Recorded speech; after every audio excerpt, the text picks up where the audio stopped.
Aokigahara, the sea of trees. Known for eerie quiet and twisted trails, it's the forest near Mount Fuji, where many vanish, leaving only red ribbons tied to branches by those who entered with no intention of returning. Ayumi and her friends entered the forest at dusk, ignoring the rumors that it was haunted by restless spirits. They laughed nervously, making their way deeper under the thick canopy, where light barely reached. The silence was stifling, and as they ventured further, the air felt heavy, as though the forest were holding its breath. Then they saw it, a red ribbon, old and frayed, fluttering from a low branch despite the windless night. It was Daiki who saw her first, a pale figure standing just beyond the trees, her hair hanging in long, tangled strands that hid her face. Who is that?" Daiki whispered, his voice barely audible, as if the woman would hear. Ayumi felt her chest tighten, and suddenly the figure was gone. She tried to shake off the feeling, but her nerves prickled. She'd heard rumors that the spirits here would mimic voices to lure in the living, to draw them deeper into the forest. A faint whisper, soft and hollow, seemed to float on the still air, curling around her ears. Ayumi. It was barely a sound, yet it sent a shiver down her spine. Did anyone hear that?" she stammered.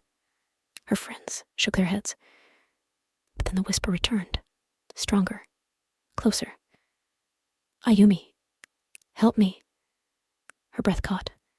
The voice was hauntingly familiar. It sounded like Emi, her friend who had disappeared in Aokigahara years ago. Ayumi's hands shook, her heart pounding as she turned to Daiki, who was now pale with fear. Without thinking, she stepped toward the voice, and as she did, the trees seemed to press closer, shadows thickening, wrapping around her. She called out, "Emi," but her own voice felt swallowed by the thick silence. In the dim light, she saw another red ribbon tied near her foot, then another, and another. The ground was scattered with them, leading her deeper into the trees. Her friends' voices faded behind her as the ribbons multiplied, each step drawing her further from the world outside. Then she saw Emi, her face white and ghostly, her eyes black hollows, empty and hungry.